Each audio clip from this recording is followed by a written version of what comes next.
In this lesson, I'm going to show you how to capture gesture using your wire armatures.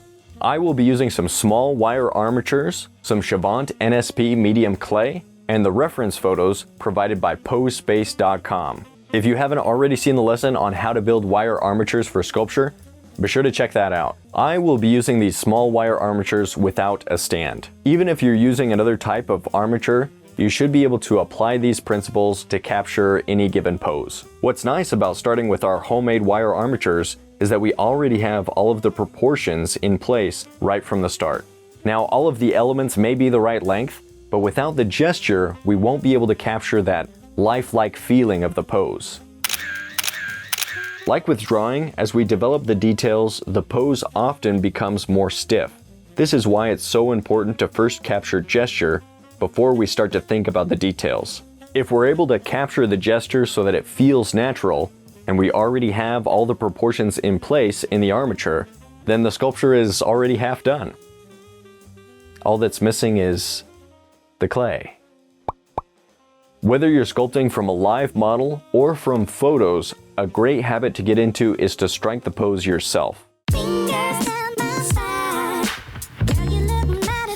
As we make the pose, we will gain an understanding of it that is difficult to obtain by visual observation alone. We'll get a sense of where the weight of the body falls and how the body is balanced. Pay attention to how your head, rib cage, and pelvis relate to one another in the pose.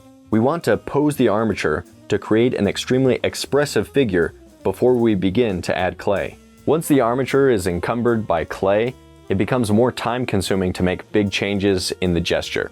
In my opinion, it's better to push the gesture just a little bit further than reality, because I think it's better to have too much gesture than too little.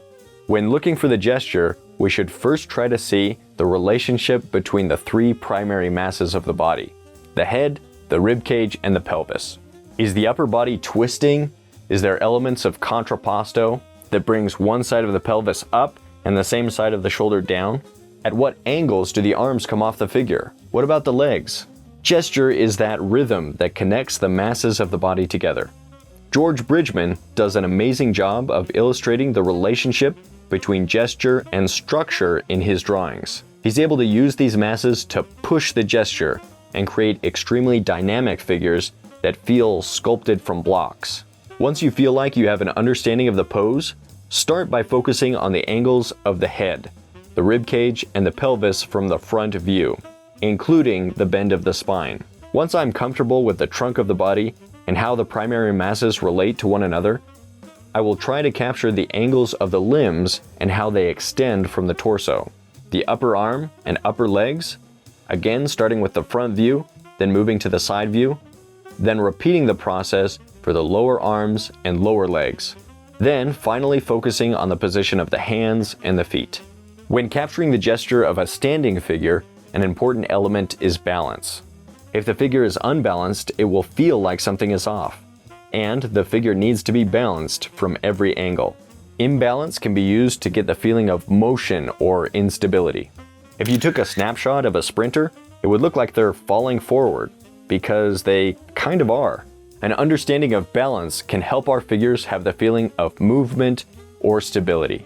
To help us know if the figure is balanced, we can draw an imaginary plumb line through the center of mass of the body down to the feet.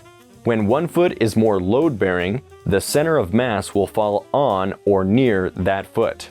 We can do this from every angle to check where the center of mass is in relationship to the feet. With these small gesture studies, I don't have to worry about the balance until the end, when I place it on a base with some clay.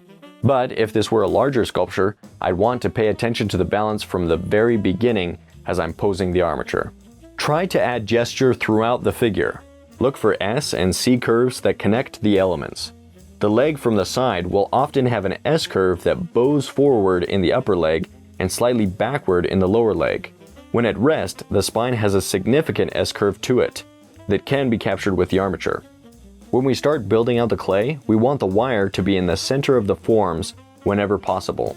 This means our armature should be more gestural than the skeleton would be. There are many areas of the body where the bones are extremely close to the surface, like your shin bone. If the armature is too close to the surface, we might run into it later on. To avoid this, we should follow the center of mass of the forms, which tend to be more gestural, especially in the extremities. When bending the wire at the joints, be sure to keep the measurements accurate. We don't want to capture the gesture at the expense of the proportions that we've already established. Be precise when bending the joints so you don't lose exactly where the joint should be as you begin to add clay. We can do this by using a tool to clamp the wire tightly or by pinching it with our thumbnail to create a sharp, precise angle. If you only have a single photo reference to work from, try to imagine how the figure exists in 3D. Consider what it might look like from every angle. If you have a live model or a friend that can strike a pose for you, you can actually hold the wire armature directly up to the model to help you see if you've correctly represented the pose. Something I do all the time is photograph the armature close to the same angle and perspective as my reference photos of the model, and use a transparent overlay to combine the images to check the pose. This isn't a perfect system, as there is almost always a difference in the perspective or the angle of the shot, but it can help get a rough estimate. While checking the pose, there will almost always be some element that's slightly off, so make those small adjustments to capture the pose. Once we've captured the gesture with the armature, we can add clay to build out the mass of the figure. We will go over how to build out our sculptures with clay in a future lesson, but for now, just add some clay to get a sense of the mass while focusing primarily on gesture. Don't get caught up in the details. Your assignment is to do 1 to 3 gesture studies. Be sure to check out the premium course, where we will be practicing capturing gesture from master studies. We'll also go more in depth on different types of common poses used by artists and sculptors throughout history.